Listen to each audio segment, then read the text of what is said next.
Thomas was the DB coach. Uh, yeah, man, that staff was incredible, man. All those guys, when I got there, I think me and Coach Thomas was the only two that had JC backgrounds. Everybody else had, Division I background, whether it was, GA or actually coached at that level. Did you know all those guys? Well, all of y'all together made an exceptional staff, and that individually y'all would have your successes as well. At the time, you guys, Coach Hobson brought you guys together. Nah, because when you're there, and Alcorn has changed tremendously from 2014, but when you're there, you're just kind of like, okay, they had been close before I got there. The year before, I think they lost by 2 points to Alabama A&M, who eventually went on to win it, I think, is how that went, and then 2014. But you knew all those guys were going to, be good enough to be able to get out and get another job if they wanted to. It was just a matter of when. And, I don't know if Coach Hop knew what he had put together or not when he put it together. But it was just, it was a special time, man, just to sit in there and listen to some of those stories, sit in there and listen to Coach Simmons get on the board. And, I mean, we would literally scheme. Within our offense, it would be another offense every week we played somebody. It wasn't going to be what they saw on tape. It may look like what they saw on tape, but it was going to be something else. It was going to be a different twist to it. And just to be there in that and see it was just, amazing now sitting.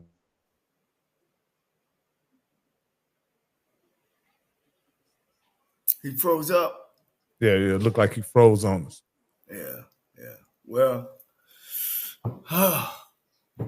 man, that was good, man.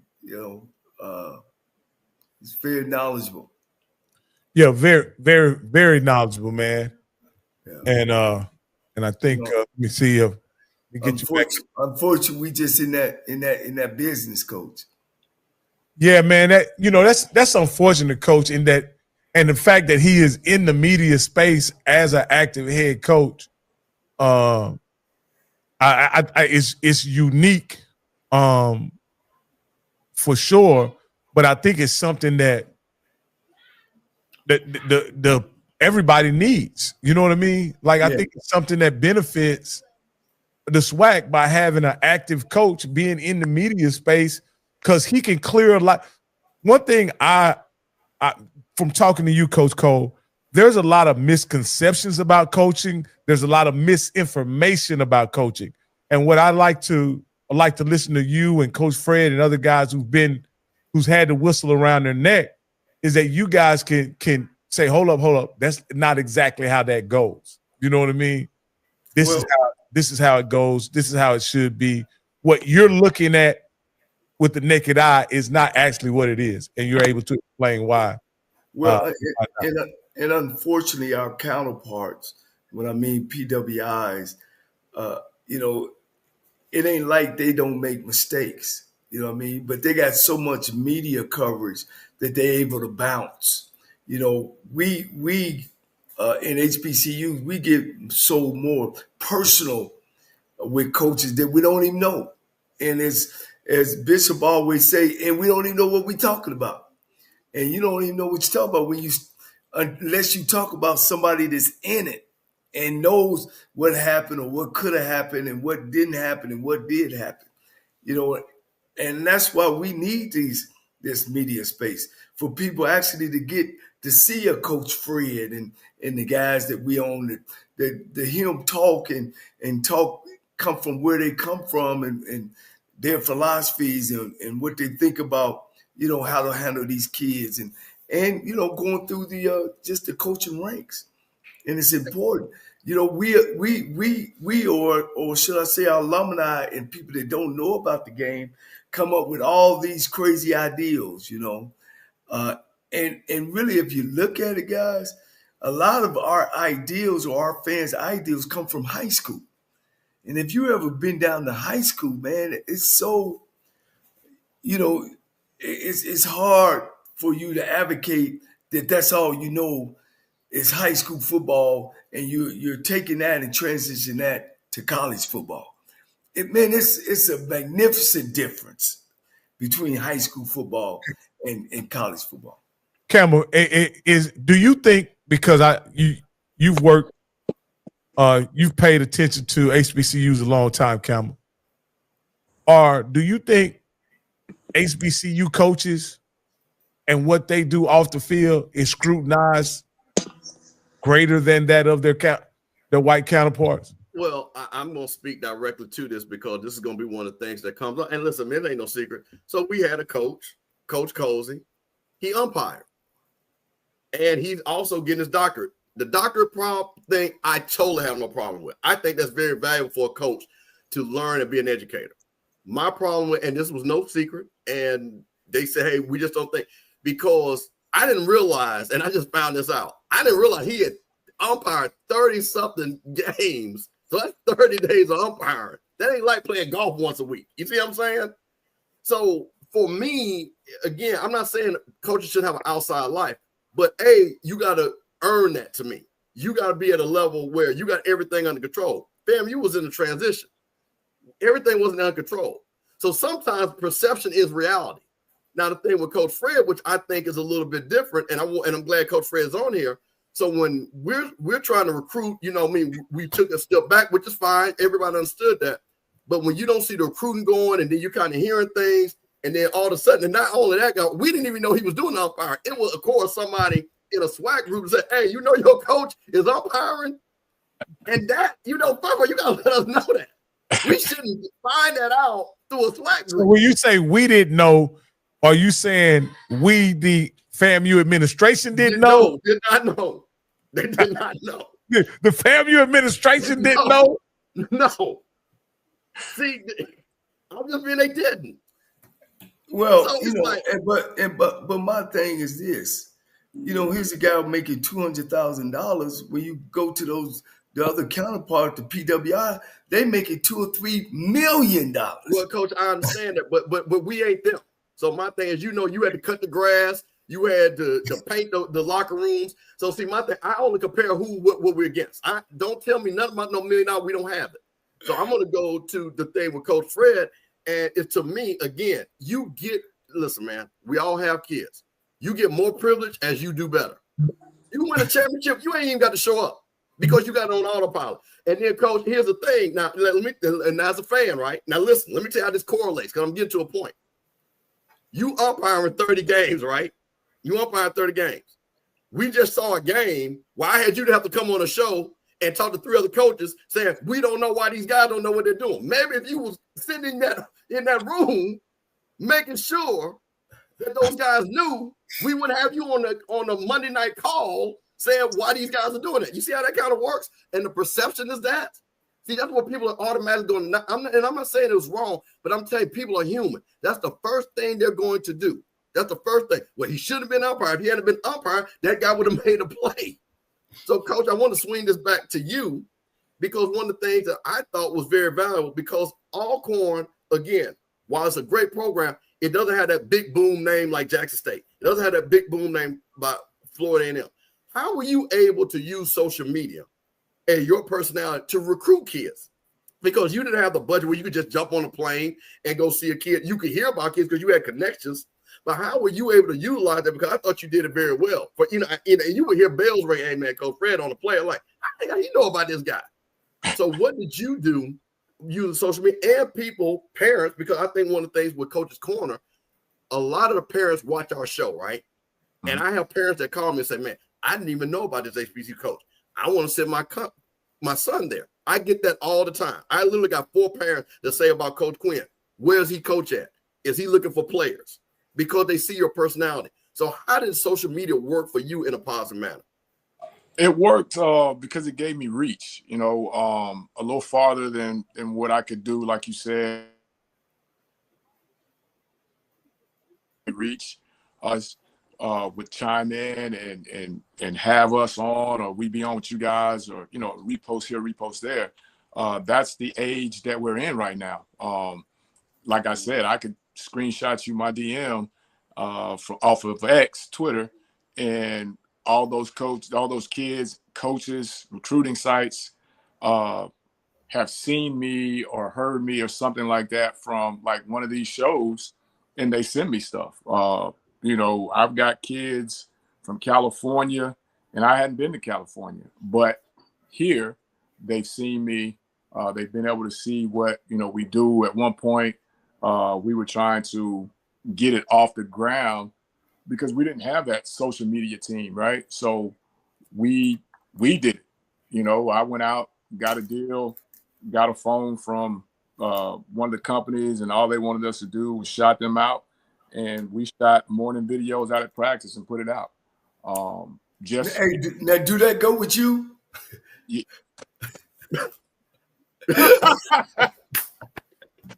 Coach said, well, that line's still open.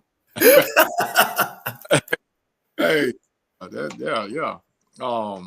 So, you know, we did that. I'm just sitting around, you know, watching like, man, you know, my goal, Coach and Mr. Campbell, was always to make Alcorn State the coolest place in the country to play college football.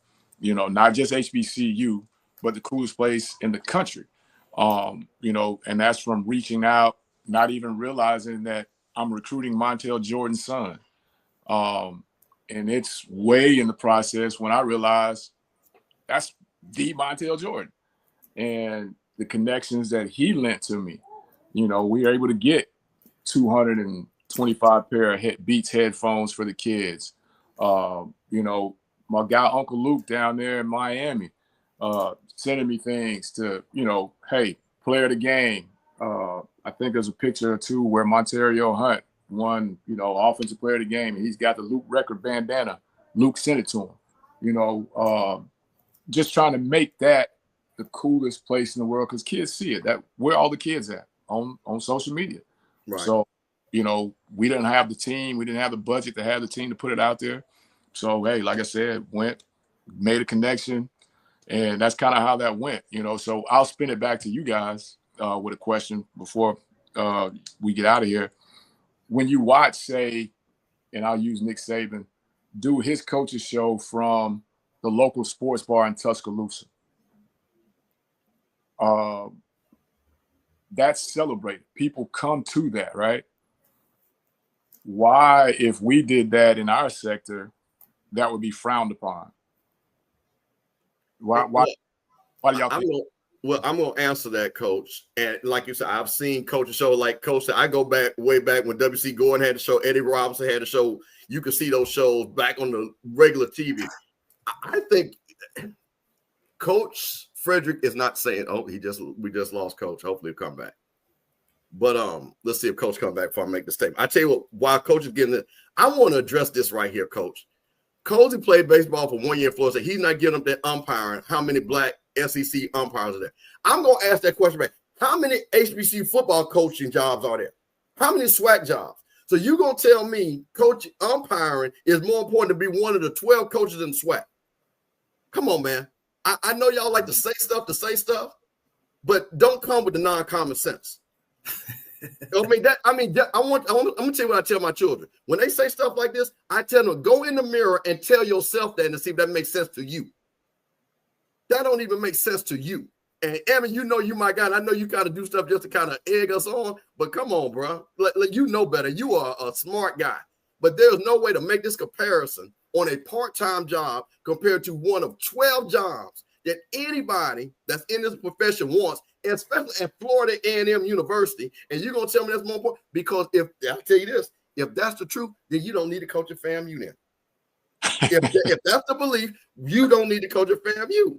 Because of the great words of Bo Shelton, I want a Michigan man coaching Michigan. I want a FAMU man. And I'm not talking about being at FAMU. I'm talking want you to be at FAMU, if you understand what I'm saying, Coach Fred. So I just wanted to address that because that was mad crazy right here for anybody to even dare put that. And Emmett is one of our guys. And I'm really messing with Emmett because he's a real good guy. But I wanted to address the thing about with you. To me, we can't be stagnant anymore. I think one of the things that I'm most disappointed is, and we tease Coach about it, but Coach, we don't brought Coach around into the 21st century and things like that. You got to use the tools that are out there now. Things are never going to go back.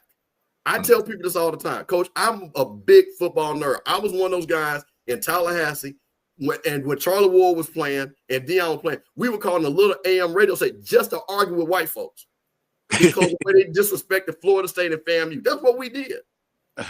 Now what we got, and Coach Cole's got to go. So Coach Fred, you gonna hold it down for a few more minutes if you got time. Coach Fred, man, I want to thank you, man, for coming on again. Let's get together. Coach got your number. Let's do something next week, man, and we'll find some coaches that want to talk some football, some strike football, Coach. All right, and to the viewers, man, it's a holiday. I got a missus. That I gotta say, got to come before the show because she definitely comes before the show. Coach Fred gonna hold it down with me for a little while. Hey, Coach, appreciate you, man. You'll bounce back. Definitely, you'll bounce back. Yes, Thank sir. you. Now, Coach Fred, you got enough time to hold it down with your boy for a little bit? Okay, well, good deal. So I wanted to talk about that. I think we have to be innovative. I think one of the things that you kind of saw, and remember how this whole community started. We had COVID, right? Everybody's kind of sitting in their house. Here comes Deion Sanders. And what do you see? This grand presentation of Deion coming into the AAC with the Cadillacs and the boom going. Now, this is during COVID. And what's the first thing? It's a tweet from LeBron James, who sponsors Florida A&M. Like, damn, that's a big deal. That set that whole thing off. You got all these YouTube channels. Why? Because of the technology. But you got coaches that don't even want to come on YouTube, Coach. Where the people at?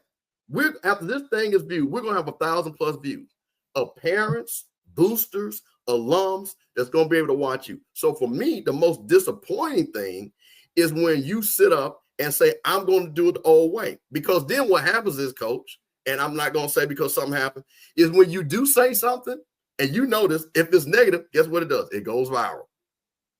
And you don't have any way to put the genie back in the bottle. But if you're using these platforms and using this technology, maybe you don't get or what a lot of people say, I got misquoted, right? Well, you know what? You have the ability right then and there to say, you know what? Something was said about me, because again, it's all out there. We had our coach to go on to the coach's call. He said some things for a lot of Rattlers was disturbing, right? Now, I don't know if you know how you say something and it doesn't come out the way you want. If you have a platform, with me, I would say, okay, guys, I know you guys are kind of upset. Let me explain to you what I meant. You know what I mean? Let me clear that. Or stand on say, I meant what I meant, and I need y'all to do what I need you to do. But either way, you can't just let it hang out there when you have the technology to address it. What do you think about that, Coach? No, you're right. Like I said, I made that post earlier, and someone brought it to my attention. Like, man, I can't believe you doing that. And I'm like, doing what? Like telling kids not to go to Alcorn. When did I do that? Right. So I went back and I read it. I'm like, how did you get from what I put there to the point that I'm telling kids not to go to Alcorn? That's all right. You know what? Let me address this. And I went back, I screenshot the post, and then I went on top of it. And, hey, if you took it this way, I'm sorry, this is not what I meant. Rather than, put it out there and leave it alone, like you said. But you have news, you have the technology, you have the ways of correcting those things or getting your point across so that everybody understands it. So it's no misunderstandings, no gray area. You got to be able to use it. So, and that's the perfect example, Coach, because what happens and what I've seen with social media, and you've seen it, you have a lot of people, for whatever reason, they might not be a Coach Fred fan. And they will take that and try to amplify to make it more negative when it's not what you mean. Or they'll try to put their own narrative on it because for whatever reason, we have people that don't like Jackson State. You know what they do? They spin the Jackson State narrative. We definitely have people that don't like FAMU. If they see something, oh, you see, that's why FAMU ain't nothing. That's why FAMU ain't the number one public HBCU, because their coach said they ain't got no money. You see what I'm saying? Spinning the narrative that we know is not true, but the people that's spinning it, I know why they're spinning it. Listen, we got Lionel in here. I respect those guys at Prairie View. There's been a narrative, and I will say this and Coach, you've been around.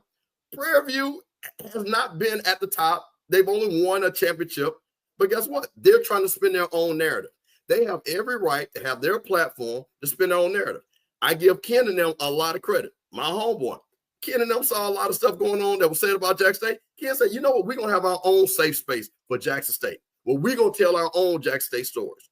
ONG Strike Zone, same thing. People talk about fair, but the one thing about it is the only people that can tell their stories are you. Now, people can, like what we're about to do now, we can critique things, we can give our observations, but I never want somebody to tell my story, because you can't tell Steve Campbell's story better than me. But if I don't have the ability to tell that story right, then well, guess what? You got people that think that the funny thing, Coach, is that I've seen people that think they know me because I'm from Jackson, and I know they don't know me because the stuff that they say, there's no way you know me. But the thing, I have these programs, right, that I can get on and say, yeah, I sponsor Jack State. Yeah, I sponsor Grambling. Yeah, I sponsor FAMU. Yeah, I was just with Charlie Ward. And then they shut up. Then they can't say nothing. But if I just let that stuff hang out there and they try to be negative or try to say, I'm not what I am, then you know what? Then that narrative starts. But whenever that starts, I always can pull out them receipts, Coach, every time. And I appreciate the people that support this channel. Now, Coach, let's go back to the coaching thing a little bit, looking forward. So now I want to talk about this because we had a lot of discussion. I don't know if you've seen this article about HBCU, Ken Richard. What is the Ken Richard's?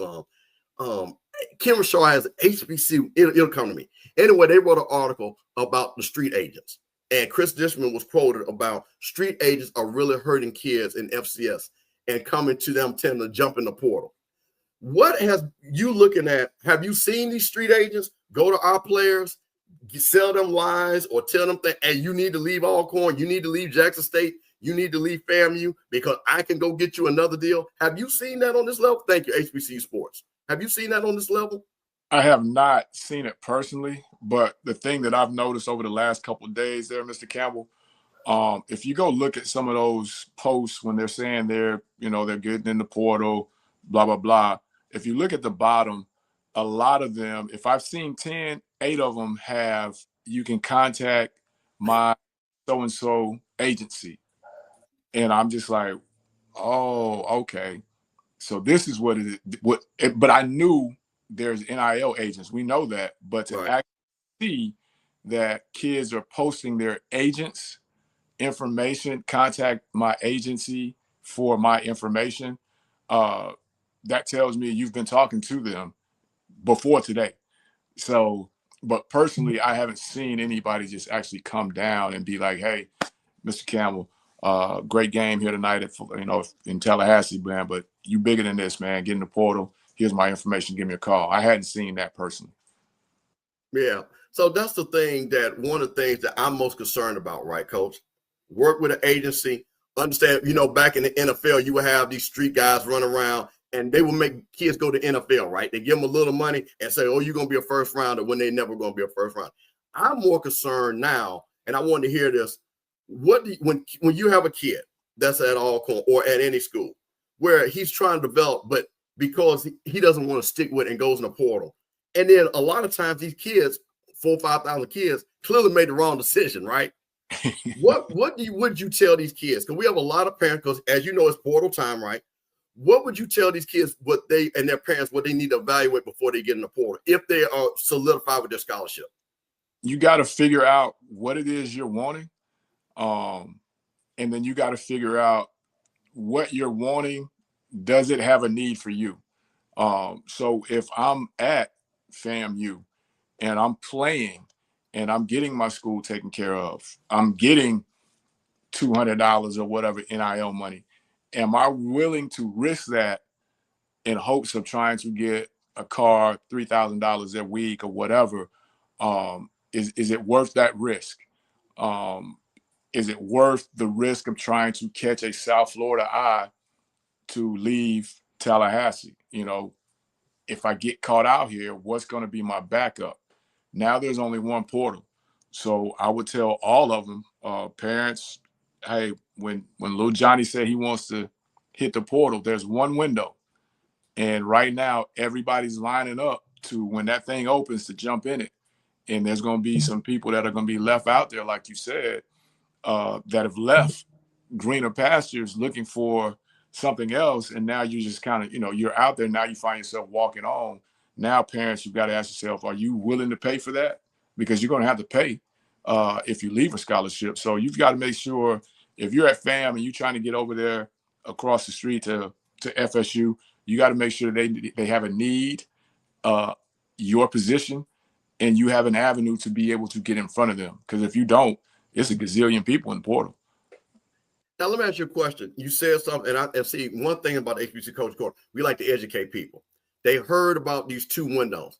Tell people about the original 2-window framework and now going down to 1 window, how that either hurts or helps, A, the student athlete, and B, how does it hurt and help the teams, the schools that are recruiting the players? So we talked about this earlier, me and B. I think it hurts because now where you would have this window here in December until, the new year, and then you would have one right after like spring ball in April or whatever to go kind of into the summer. Now it's just one. So you jump out here in this little 2-week window and nothing happens. And you got to remember now the holidays, people are in the portal for people that they want to come in January, not somebody they're trying to bring in June. So there's going to be a quick, fast evaluation of a lot of people in the next 2 weeks, and you might get overlooked. And in that window, it doesn't open again. It only opens again, I think, for a week for guys that are in the playoffs, that kind of thing. Right. But, the regular us, it's not going to work. So you got that small window. It's going to hurt you because everybody's going to flood that thing at once. It's like the old Black Fridays. Remember, people used to line up and wait on the right. rush into Walmart or whatever it is. That's what's going to happen with the portal. And you got to remember last year, Mr. Campbell, I think when it ended, there was still close to like 5,000 kids left in the portal. You know what I mean? So, risk reward. So what about on the coaching side? So 2 ways. You've got players that leave, and then as you had to recruit kids out of the portal. What was you at like an Alcorn or, again, a SWAC school? What do you guys look for? Because one of the things I think we did a great show. A lot of people need to check it out. One of the shows that we did, me, Blue, Zoe, and Scotty, how do you build an FCS championship team? Because you hear, go get guys out the portal, And what the data said, most of the great championship teams were built through high school players, right? And then got people that, like you say, your specific need out the portal. So when you're recruiting, how did you guys evaluate the portal? What was the thing that you more lean to? And then with that being said, how did the high school players come into play? So with the portal, and especially now with this window, 1 window, you got to be really thorough in every aspect. You got to make sure they can get into school. They're going to be accepted into school. Because we don't always accept, even though they may have their 2-year degree, we don't always accept all those hours. So they may not even be able to get into school. So you got to move quick in that. You got to make sure that happens. And then you got to remember now there's going to be a holiday break, Right. And you've got to fit in visits. You've got to fit in evaluations. All the while you are sitting there looking at your roster, trying to decide, well, I know I got 3 linebackers. Do I want to go portal? Do I want to go JUCO? Or am I trying to get the high school kid that can get out and be here in January? Right? Because okay, now with that being said, how important is that for a high school kid to be able to join in January? You hear a lot of coaches saying that, and a lot of kids looking to be that early enrollee. It's very important because now the portal, because you hit on it earlier. If you're trying to build through high school, like in the old days, that would be fine for him not to graduate early. Okay. But now you've got Team A who has 70 transfers with college hours, 22 years old to 23 years old. And now you're talking about a high school kid, 17, 18, that's not going to be in your program until June. Well, these guys have been there since January. So, the makeup, the physical part of it, not to mention learning the playbook, not to mention learning how to be a college student, is very important now that high school kids can get out and be where they're supposed to be college-wise in January. And a lot of schools are going to that because at the end of the day, I can go get a JUCO kid that has 3 years. I can go get a portal kid that may have 3 years that's already been in college. Ask him, used to be go get the high school kid. You still want to be able to get high school kids, but it's going to be tough for those that are not graduating early. Got you. Now, one of the things that I've seen, again, the evaluation, you see a lot of kids because they have Power 5 experience. And what I've just seen, a lot of those kids have been really more missed than hit. What do you think about that? Is it about the size, weight, speed measurement, or is it actually about productivity? When you start recruiting a guy and so you might have a guy that played at the University of Georgia, right? Compared to a guy either at a group of 4 or FCL or even D2. How do you kind of balance those two when you're going out recruiting those guys and looking at it?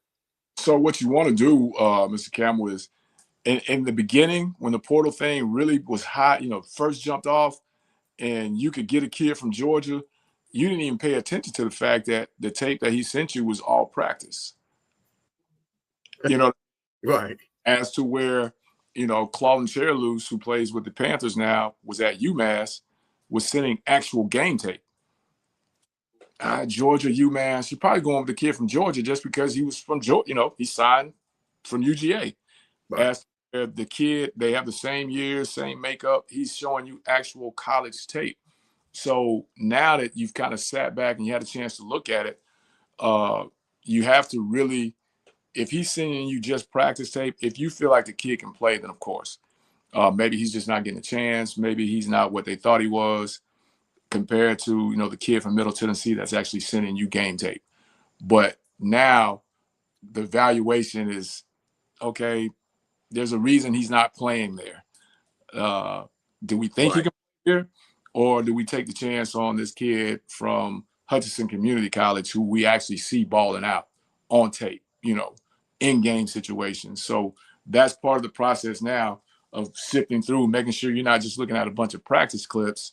You're actually seeing somebody that's giving you game time experience. That's more valuable than anything.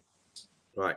So, because that's one of the things that I think, as you say, I think coaches are getting smarter. They understand what the portal is and the players that's in the portal. See what I mean? When you got it, because if he's in the portal at Georgia, more likely than not, something happened, or he's not playing, like you say. Because if he was playing, he'd stay because he's getting $180,000, and there's no need for him to leave. So if he's leaving, that's already like, why are you leaving X school? Why? I need to know why. And it could be a plethora, because you have some kids that say, hey, I just want to play. You know what I mean? The money doesn't mean anything. I want to play. I have met kids like that. But then I also see, and again, this kind of goes back to the show we had, you get kids that have come in from high school that you guys have trained up and coached, right? He has that freshman year. You know how freshmen are. But that sophomore, junior, that guy's all swag. That guy's produced. Now you got to hold on, because now looking to go. And now, that's why I set that up. How hard is that when you have built the kid up, that you raised him up as a baby-faced freshman? Now he's an upperclassman, and then now he's seeing opportunities. Have you been able to keep some of those guys? And then the ones that you have left, what did you tell them going out the door? What did you guys tell them going out the door? We've been able to keep a few, but we've also lost a few. And, I ain't that mature yet, Mr. Campbell. I get upset because, I'm like, hey, man, this is what made you. You know what I mean? I get it. Are you chasing 6 months of an off-campus apartment and, $30,000? Or, are you trying to put yourself in position to be able to go make NFL minimum or whatever it is? Right. So I hadn't been, I'm not mature enough to be like, hey, man, I wish you the best of luck. Go ball out. That mature yet, Mr. Campbell. So I can't speak on that side of it. Yeah. But, the rule was for us, if you go looking now, we going to look too, and right. You're not going to be able to come back, that kind of thing. So I think sometimes if you leave that window open, they'll go flirt for a little bit and then come back. And, to me, that's where you open up a whole bunch of can of worms right there, because obviously you don't want to be here if you want to go test the waters. Right. Now, Coach, I'm going to switch. I'm going to keep you about 15 more minutes. But again, we got a coach on HBCU Coaches Corner. Hey, man, it's Steve Campbell, Mr. Campbell, the Bishop. I'm riding the solo right now because Rocky and them doing the holiday thing. I got Coach Fred here, Coach Frederick here with me, hanging out, free agent, soon to be coaching somewhere else, hanging out.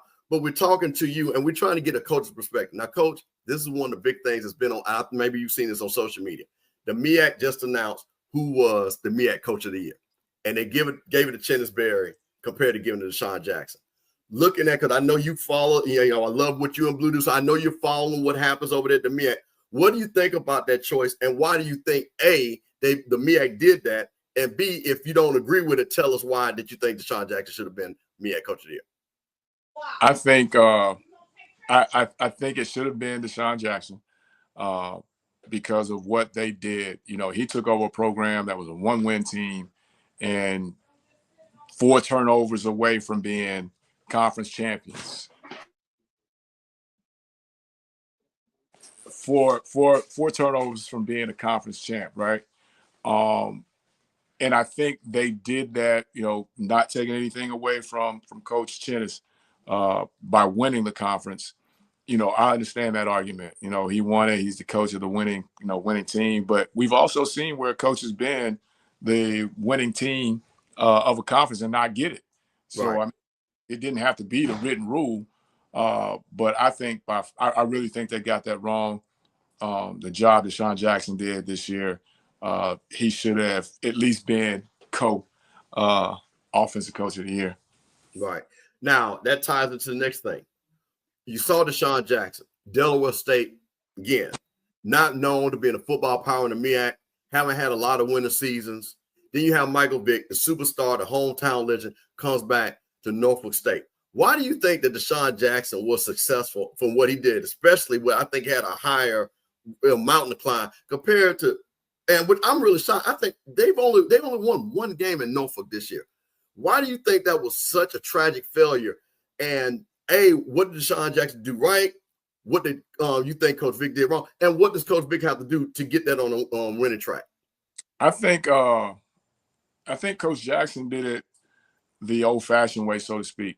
They came in, they had a plan, and they had some people in places that were really good for them, that running back in particular, and the quarterback, other than, the other day. They ran the ball and they played really good defense. And, he came in with a lot of energy and those kids brought in. And then they were really strategic and really, really good with their scheduling.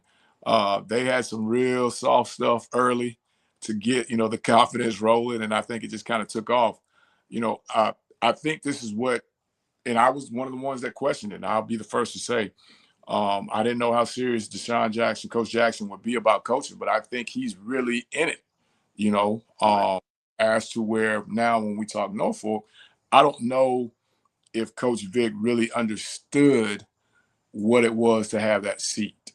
Right. If that, anytime you fire multiple guys during the year, that to me tells me that either the interview process, you didn't know what you were looking for or what you wanted, or B, you just brought guys that you thought were going to be, because they were good players or whatever, would be good coaches.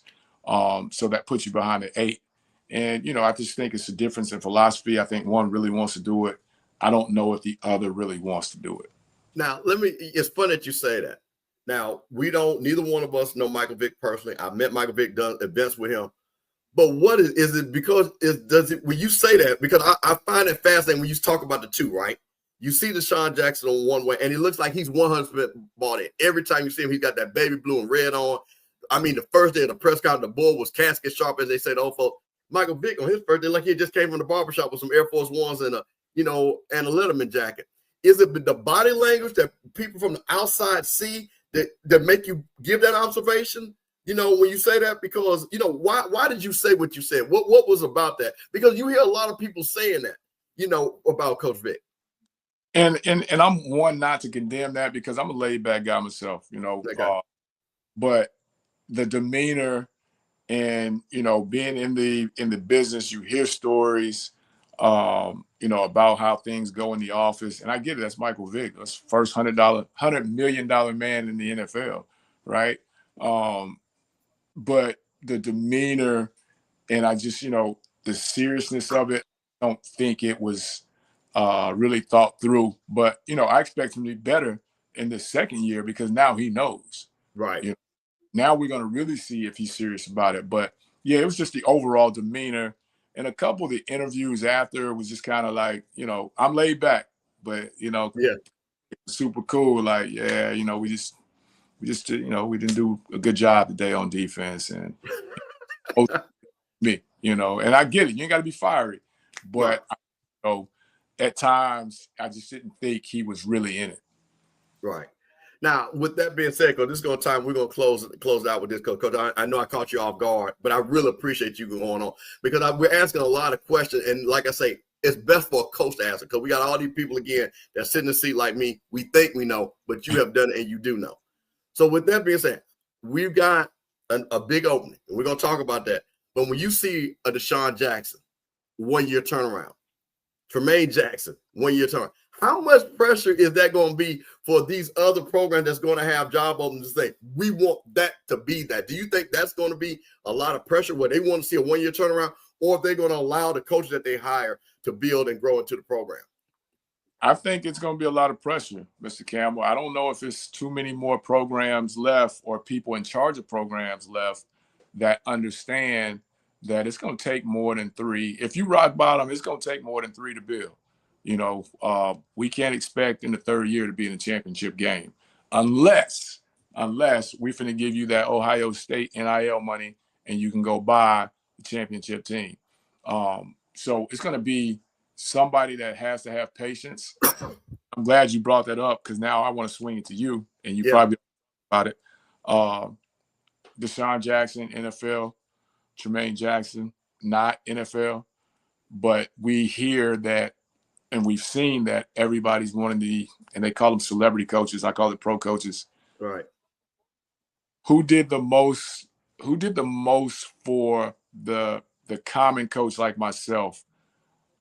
Coach Jackson, or did Tremaine Jackson, or did Deshaun do more damage for the common coach like myself in the hiring process? Well, see, this is where I think the biggest problem is with our ADs. And Coach Cole and I talked about this. And Coach, you know this. Many of our former ADs used to be former athletes.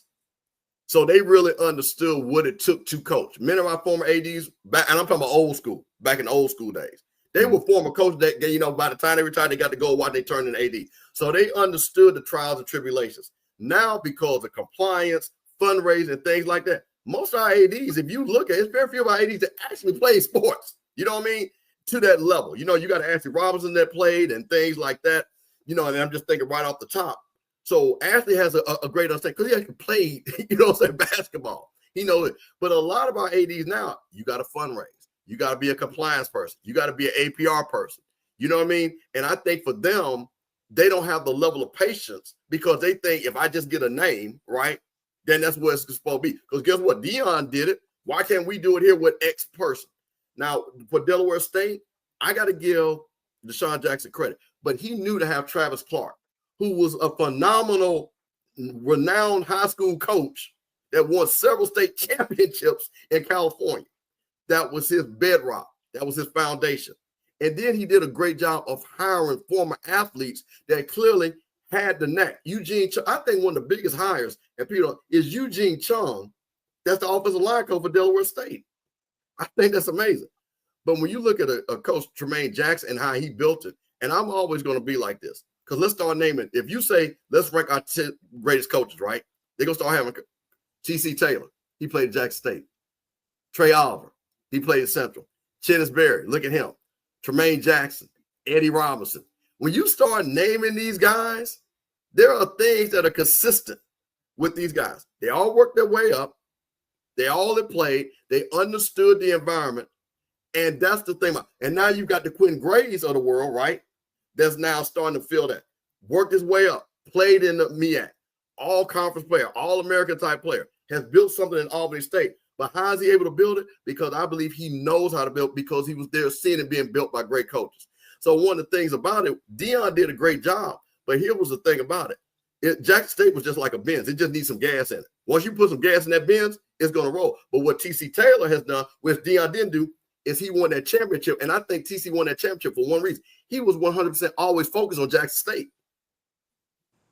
He was 100% focused when Deion was already out the door. They lost that game because Deion was flying back and forth to Colorado, which should do your starting quarterback. Shiloh literally had to say, man, take that hat off your head. We got a game to play. See, to me, that's the tale of two tapes. So again, I think Jack State and Deion were the perfect match at that time. Some things are about snapshots in time, right? I think that was perfect for what because Jack State was not where Jack State should have been, right? We're kind of seeing this with Southern, right? Southern now, guess what we get to. Southern is 1-10. We're hearing the rumors. Marshall Faulk is coming. And a lot of people, and see, this is what is interesting. You got Scotty and young guys, they're younger than us, right? Marshall Faulk, that don't ring no bell. We need Tyrann Mathieu, right? But then you got, you hear the name Tony Clayton, one of the big boosters. He knows who Marshall Faulk is, right? Marshall Faulk's from New Orleans. He's saying we want to have to me, Southern said we want to have the Deion effect. Me personally, I think Southern is too big of a program to that point where especially because there's only one Deion, right? There's only one Deion. And I don't know Marshall Faulk, no disrespect. He's not Deion. He's not Deion. So to me, Southern, you get a coach, if you poach somebody, again, the big thing was about Trey Oliver, right? Well, here's the thing about with the Trey Oliver. To me, that's a perfect fit because no matter what Trey Oliver does, he's actually the program, right? He built the program. Southern is Southern. There's a difference. No matter what Central does, they will never be the big dog in that state. It's always going to be A&T. You come to Southern, Grambling and Southern are even. And Southern has the reputation. They have the recruiting background. Then I'm talking about the area. They have the coaches, the alumni, and everything. So to me, get a coach that has that bravado that's going to be able to say, oh, I'm here. I'm here to do two things. Well, maybe three. Beat Jackson State, beat Grambling, and be SWAC champion. Them Southern people hear that? So now with that being said, what do you think about potentially a Marshall Faulk coming to Southern versus other names that you heard? And what do you think the fit is? The Marshall Faulk thing, I again, no disrespect, don't know him. I think they're searching for what you said, the Deion effect, and I don't think that's a given. Right. And then, I don't particularly know his coaching background other than, being there at Colorado. And I don't know how that's going to jive within there. And then the amount of money that they're talking about that's on the table. Right. I don't know if it's going to be instant success the way it would be or where it was for Deion. Deion come to Jackson because those kids' parents remembered Deion. Yeah. A chance to go play for Deion. I don't know if the kids that we'll be recruiting now, parents know Marshall Faulk. I don't know if they know Marshall ran for all those yards versus Miami along at San Diego State. You know what I mean? Right. I don't know that. And then again, I don't even know if that's going to be a big enough draw to make a kid say, you know what, I'm leaving LSU to go play at Southern. Right.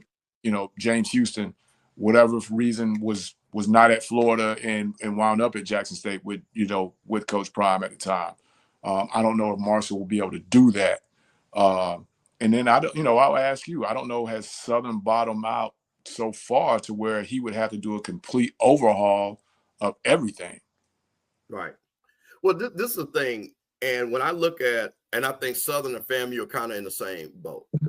I think for a program like Southern, I don't think it's hard for them to turn that around. I think because, again, the recruiting profile, former coaches, former players, you get the right coach, Southern's going to be right back in the mix. I don't think it's a long haul. I think this 1-10 was indicative of some of the things that have been transpiring because of the turnover thing and the inconsistency of staying with one coach, right? Which I'm not mad at why they let, coaches go. But one thing is, you well know, if you're constantly turning that over, you're never building anything. And again, if you look at the consistency, the two consistent programs right now are Alabama State and Jackson State. Well, guess what? Who are the two best teams? Not counting Prairie View because they had a new coach, but I'm talking about with coaches returning. The two best teams were people that had their coaches that had been there, had built the program up, and were ready to play for a SWAC championship. You look over there with Chennis Berry. Chennis Berry had been there. You see what I'm saying? And he brought those kids. A lot of those kids came from Benedict that first year. And South Carolina State had their tradition of winning. They had just won a Celebration Bowl. Some of those kids were still on that Celebration Bowl team. So he still had that. So when you're able to build like that, I think it's always better that way. See, to me, if I'm Southern, why are you not calling Quinn Gray?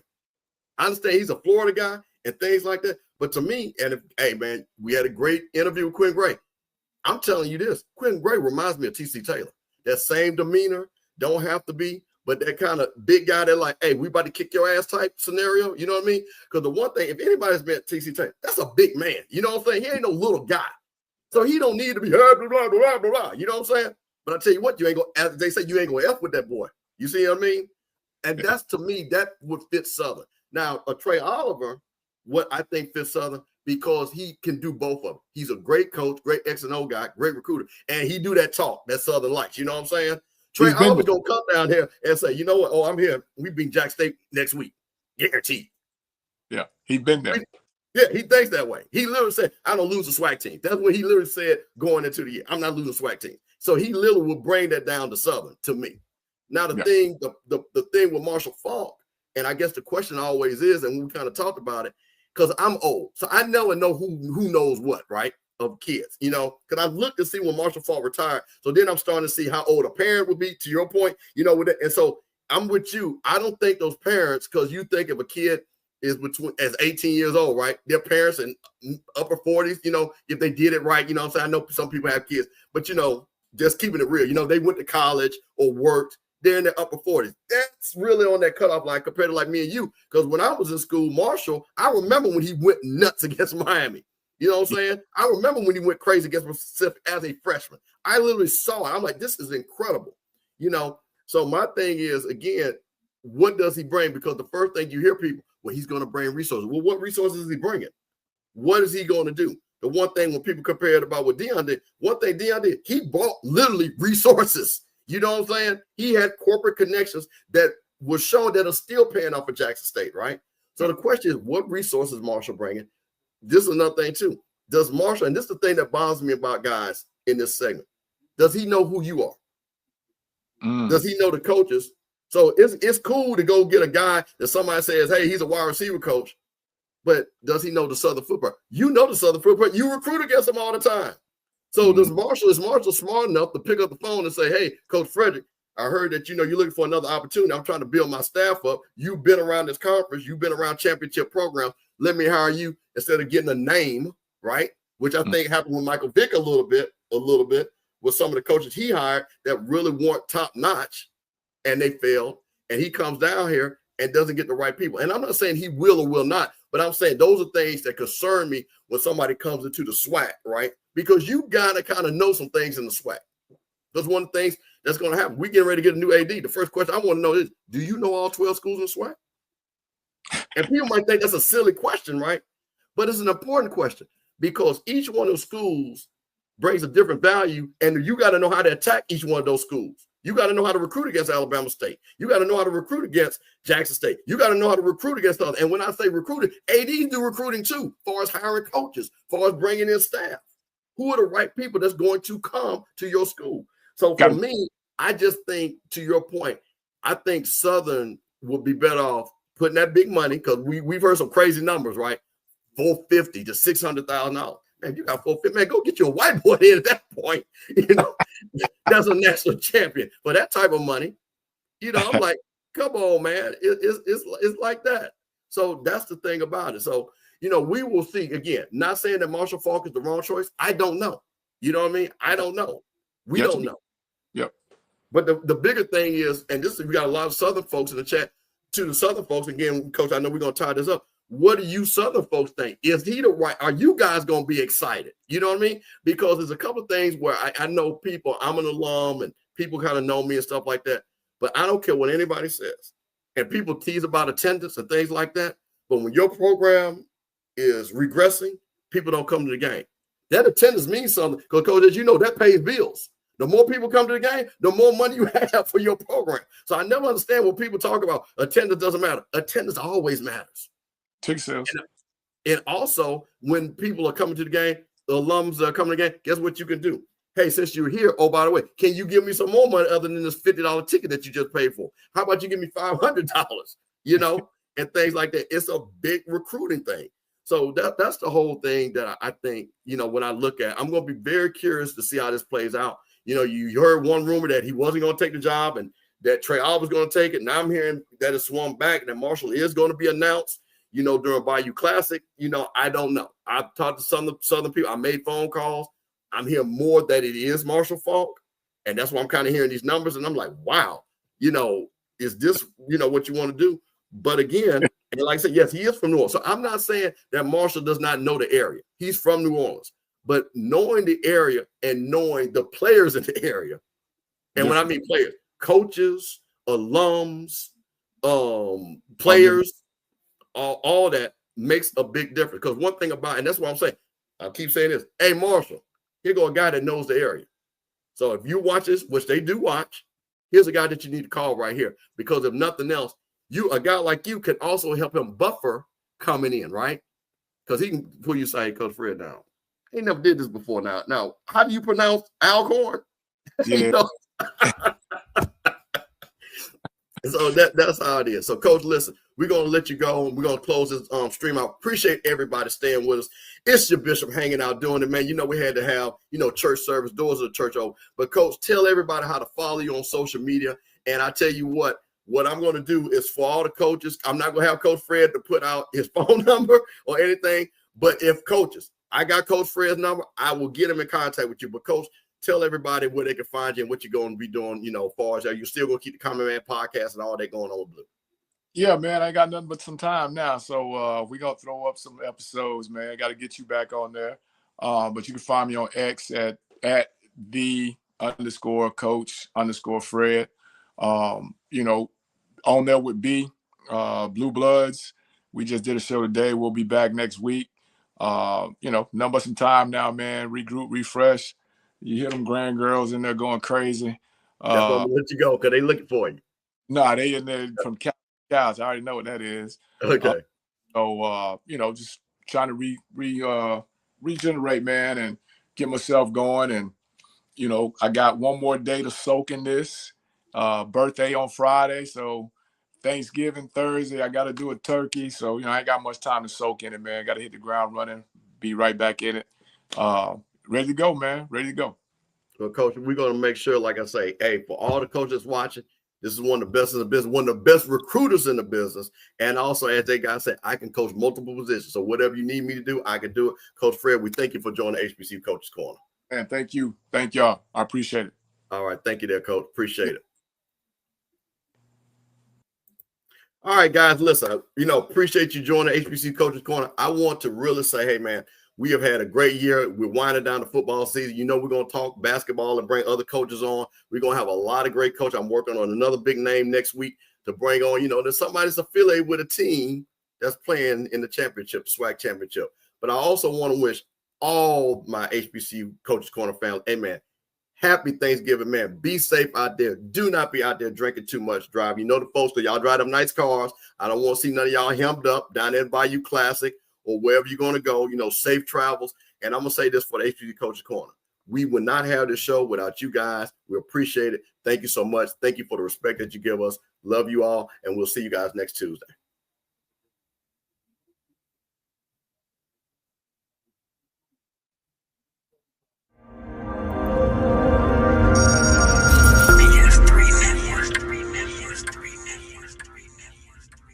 BS3 Network, changing the way you watch TV.